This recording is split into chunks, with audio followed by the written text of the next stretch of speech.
laruan ko ay text sa tsole.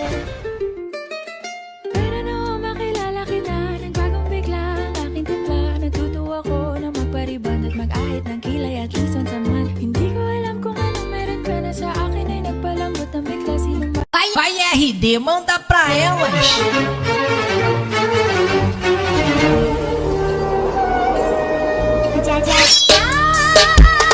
Nay!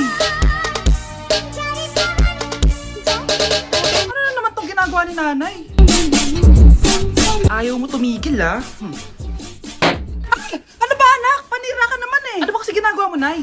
Nakita ko kasi to anak sa TikTok. Ayan, kaka-TikTok mo yan eh. Nasusunog na iluluto mo doon. Ha? Nasusunog na?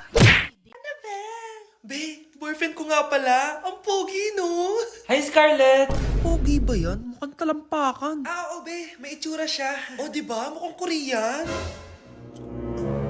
Be, ang ganda ng makeup ko, no? Slay, diba? Slay ba yan? Mukhang pampatay yung makeup. Oo, be. Slay! Diba? Pwede na ako maging makeup artist.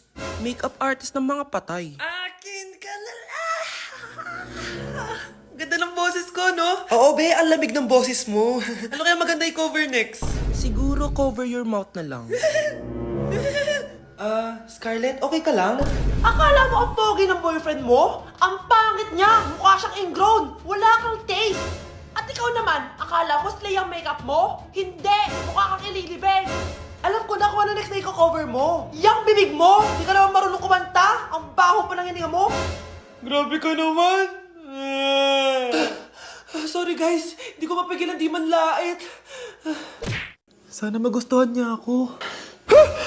Anak, ba't kaya itsura mo ha? Papalitan mo na ba si Shrek? Makikipag-date kasi ako, Nay. Dapat maayos yung itsura ko kapag nag-meet kami nung nililigawan ko, di ba? Oo nga, maayos nga. Ano ba kasi yan? Say hello to Glad to Glow Mugwort Clay Stick. Nakakatulong to sa acne prone at oily skin na kagaya ko. At hindi lang yun, Nay. Nakakatanggal din to na acne, redness, chicken skin at nakakaliit din ng pores. O di ba? San ka pa? Road to clear skin na talaga ako. Wow, ang ganda pala niyan, anak. Paano ba yun gamitin? 2 to 3 times ko lang tong ginagamit at pwede to i-apply ng morning or night. At tignan mo naman, di ba? Travel friendly size lang siya. And of course, FDA approved. Sige anak, bibili ako niyan.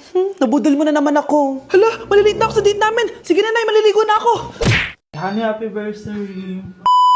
A day in my life as ano ba special sa akin? Guri-guring-guri, kura-guring-gura. Game 1. Bawal ang malapit na ma-dropout sa school. Di ako yun So for today's agenda, may pupuntahan tayo. So secret muna. Pero sasabihin ko na. Ano ba talaga? Bala ko kasi mag-business. Wow, business! OA. So hindi ko muna sasabihin kung anong business yon. Mind your own business muna. So guys, dahil anniversary na namin ni Honey Bunch bukas, bibilang ko siya ng flower and cake. So nandito na tayo sa flower shop ngayon. Ayan na guys, so nakabili na tayo. So pinili ko pink roses and ganito yung design niya. 12 pieces to guys kasi in each month, mahal ko siya. So 12 months, gets nyo ba? Wala. Happy anniversary Honey Bunch. I love you so much. Sana magkaanak na tayo. So bibili ako ng cake para kay Honey Bunch. 2 cake yung binili ko. Tapos ito yung papadedicate ko. Ate, pwede ba to?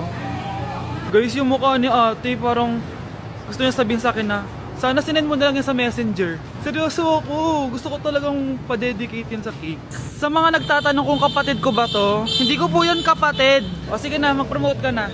Shoutout po sa akin. O, diba? May bayad yung promotion dito. Kala mo libre lang yun. Sige na, ipapromote na kita. Ilalagay ko na lang sa bicep mo yung TikTok mo. Ayan. So guys, nandito na tayo sa labas ng bahay. Bigay na natin to kay Honey. Happy anniversary!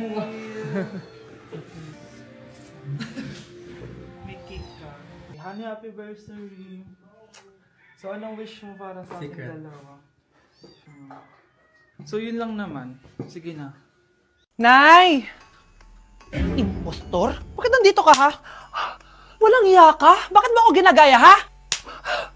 Baka nakakalimutan mo. Nanay mo ang sumira ng mukha ko. Ha? Wow!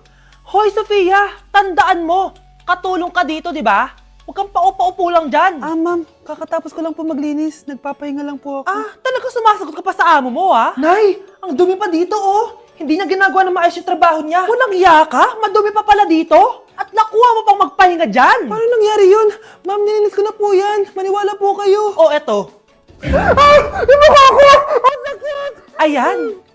mukha mo, dudumi na. Umalis ka na dito! Tatanggalin na natin ha. Buti na lang talaga mabilis kang gumaling. O ayan, kuhang-kuha yung mukha ng pinapagaya mo. Dok, kamukha ko nga siya. Pinag-ipunan ko talaga to.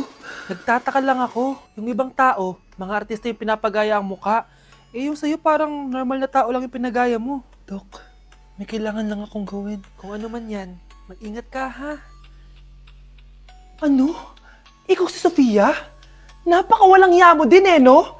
Niloko mo pa kami! Mas walang ya kayo, mga hayop! Nay, Baka gusto niyo ulit mabuhusan ng asido sa mukha? asido, gusto mo ng round 2? O eto, round 2! Sige, ibuhos mo! Naka-live ako, oh. Ipakita nyo kung sino talaga kayo! Ano? Alisin mo yan. Ano? Takot na kayo, no? Tignan ko na lang kung hindi kayo masisira sa mga tao. Hindi kami pwede masira.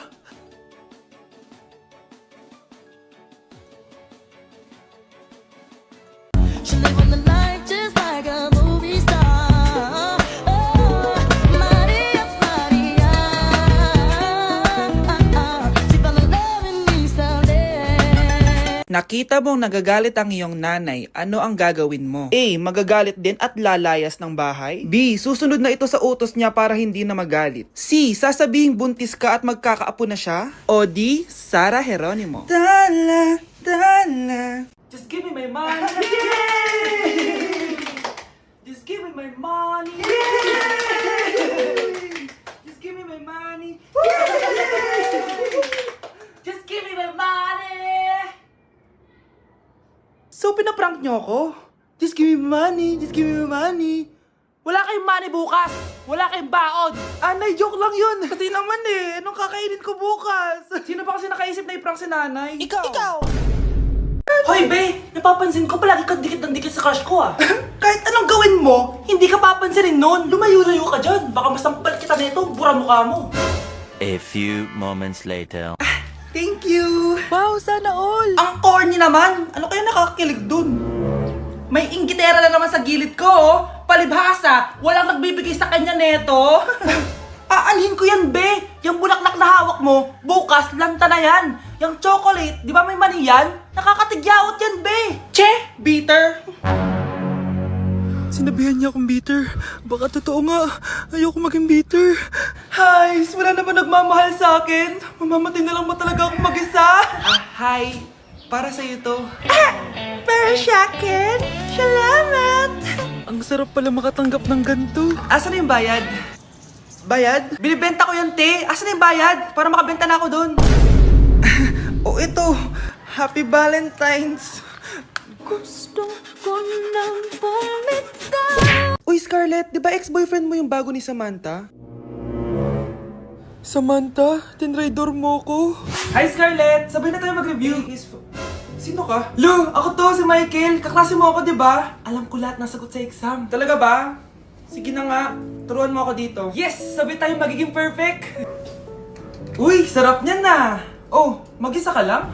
Ah, oo. Wala naman akong kaibigan dito eh. Ako, pwede ba ako maging friend? Boyfriend? Ha? Ayan ka na naman eh. Joke lang, ito naman. Kain na nga tayo.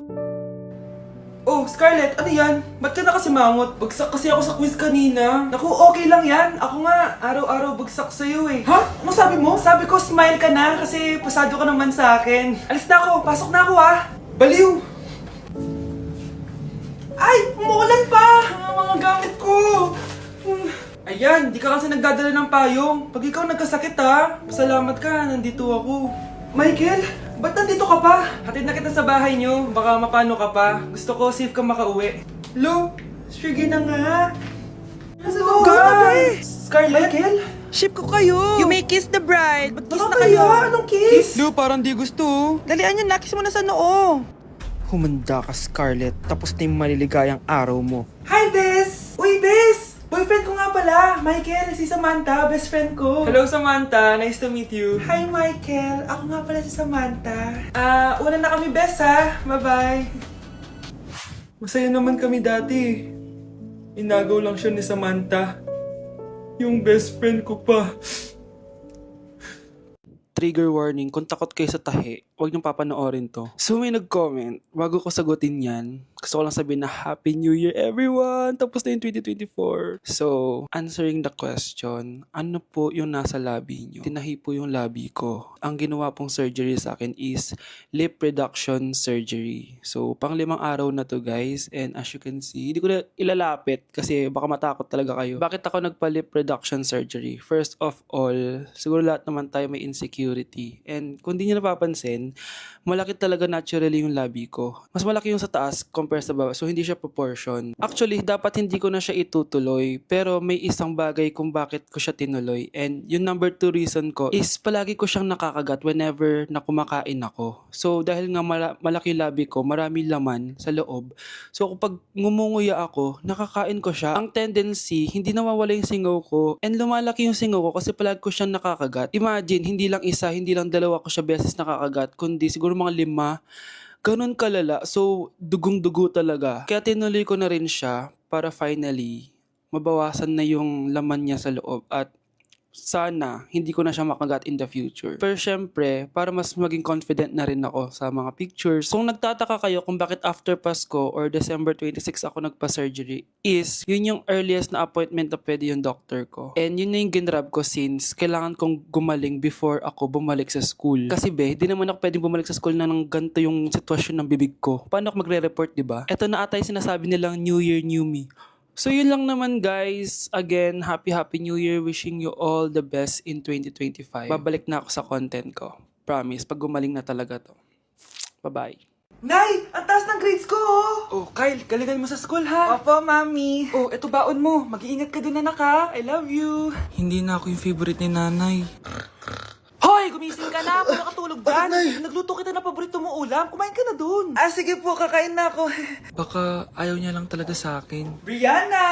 Binilan kita na skincare mo. Alam ko kasi mahilig ka dito. Wow, Nay! The best ka talaga. Siyempre naman, anak kita eh. Namimiss ko na banding natin, Nay. Anak, tara TikTok tayo. Ah, sige, Nay.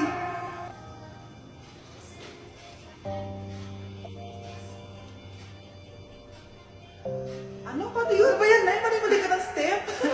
Nay, iniwan na ako ng boyfriend ko. Hindi ko na kayang mabuhay. Ay, naku! Okay lang yan, anak. Ang pangit naman ng boyfriend mo eh. Oo nga, Nay. Pangit naman yun eh. Alam mo, anak, kumain na lang tayo. Tara. Sige, Nay. Kain tayo. Anak, hindi ko na mabasa to. Oh. Ano daw sabi? Nay, binilan kita ng salamin. Alam kong nahihirapan ka na makakita. Wow, thank you, anak. Palala na ng palala yung paningin ko. Sana makita ko pa kayong tumanda. Miss na kita, Nay.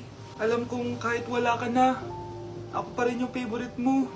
Anak, miss na kita. Nay, salamat sa pagdalaw sa akin.